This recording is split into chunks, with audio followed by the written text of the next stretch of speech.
ذرا آنکھیں بند کیجئے اور تاریخ کے اس موڑ پر کھڑے ہو جائیے جہاں نام بدل رہے تھے پر ظلم نہیں بدل رہا تھا۔ بنی امیہ کا تخت گر چکا تھا، لوگ خوش تھے، شہر میں نعرے گونج رہے تھے، اب انصاف آئے گا، اب آل محمد کا دور آئے گا۔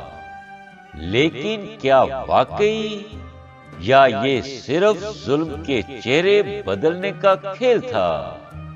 اسی شور، اسی فریب، اسی سیاسی طوفان کے بیچ سن 128 ہجری مکہ اور مدینہ کے درمیان ابوا کی خاموش وادی میں ایک بچہ دنیا میں آتا ہے۔ نہ اس کے ہاتھ میں تلوار، نہ اس کے پیچھے لشکر، نہ اس کے سر پر تاج، لیکن تاریخ کہتی ہے یہ بچہ زنجیروں میں بھی بادشاہ بنے گا۔ یہ وہ ہستی ہے جسے دنیا باب الحوائج کہتی ہے اور وقت کے فرعون جس کے نام سے بھی کانپتے ہیں۔ یہ ہیں امام صبر، امام قید، امام موسیٰ کاظم علیہ السلام۔ محترم سامعین، امام موسیٰ کاظم علیہ السلام شیعہ اثنا عشری کے 7ویں امام ہیں اور آپ کی والدہ ماجدہ حضرت حمیدہ مصفا خاتون ہیں۔ آپ کی ولادت 7 صفر 128 ہجری ابوا کے مقام پر ہوئی۔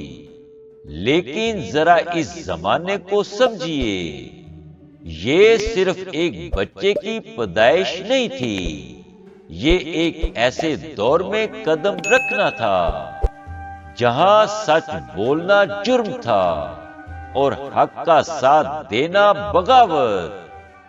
بنی امیہ کا ظلم اپنی انتہا کو پہنچ چکا تھا اور بنی عباس اہل بیت کے نام پر اقتدار کی طرف بڑھ رہے تھے۔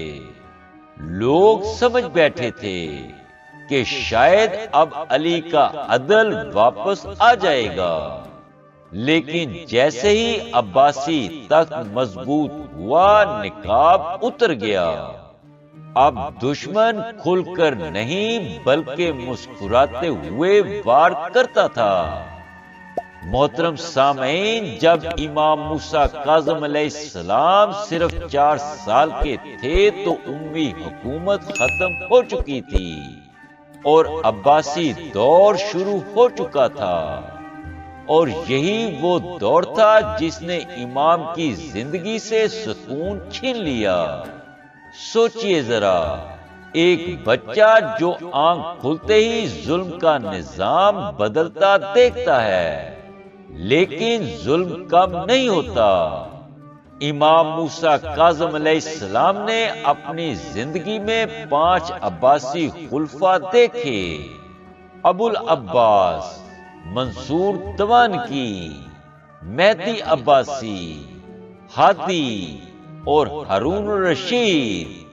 ہر خلیفہ خود کو طاقتور سمجھتا تھا، لیکن ان سب کے دل میں ایک ہی خوف تھا: امام جعفر صادق علیہ السلام کے بعد کون؟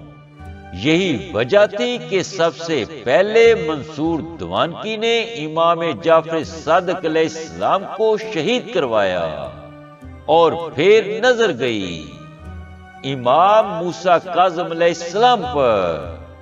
ایک نوجوان امام نہ بغاوت کر رہا تھا، نہ لشکر بنا رہا تھا، نہ تخت مانگ رہا تھا، پھر بھی وہ سب سے بڑا خطرہ تھا۔ کیوں؟ کیونکہ وہ لوگوں کے دل بدل رہا تھا۔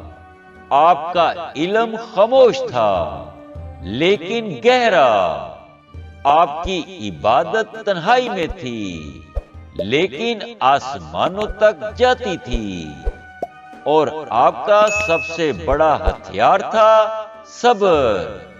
اسی لیے تاریخ نے آپ کو کاظم کہا۔ کاظم یعنی غصہ پی جانے والا۔ اسی کردار نے لوگوں کو آپ کا اسیر بنا دیا، اور یہی چیز حکمرانوں کے لیے ناقابل برداشت تھی۔ محترم سامعین، آپ کے القابات صرف نام نہیں، کردار کا خلاصہ ہیں۔ صابر جو ٹوٹتا نہیں، صالح جو بکتا نہیں، امین جو دھوکہ نہیں دیتا، عبد صالح جو صرف اللہ کا ہے، اور سب سے مشہور لقب باب الحوائج، یعنی وہ دروازہ جو آج بھی بند نہیں ہوا۔ یہی وجہ ہے کہ ایک امام جو قید میں ہوگا، زنجیروں میں ہوگا، وہ بھی لوگوں کی امید بنے گا۔ محترم سامعین، یہ قسط یہاں ختم ہوتی ہے، لیکن اصل امتحان اب شروع ہوگا۔ اگلی قسط میں ہم دیکھیں گے وہ لمحہ جب عباسی خلیفہ امام موسیٰ کاظم علیہ السلام کو خاموشی سے مٹانے کا فیصلہ کرے گا۔ وہ سیاسی کھیل جس میں اہل بیت کا نام صرف نعرہ بن چکا ہوگا، اور وہ پہلا قدم جو امام کو قید و بند کی زندگی کی طرف لے جائے گا۔ اگر آپ جاننا چاہتے ہیں کہ طاقت کے نشے میں سب سے پہلا وار کہاں کیا جاتا ہے، تو قسط نمبر 2 صرف تاریخ نہیں، انقلاب شعور ہوگی۔ آج تک کے لیے بس اتنا ہی۔ انشاءاللہ ہم مزید معرفت و آگاہی کی ویڈیوز کے ساتھ دوبارہ حاضر ہوں گے۔ تب تک اپنا، اپنے دوستوں اور عزیز و اقارب کا خیال رکھیے گا۔ والسلام۔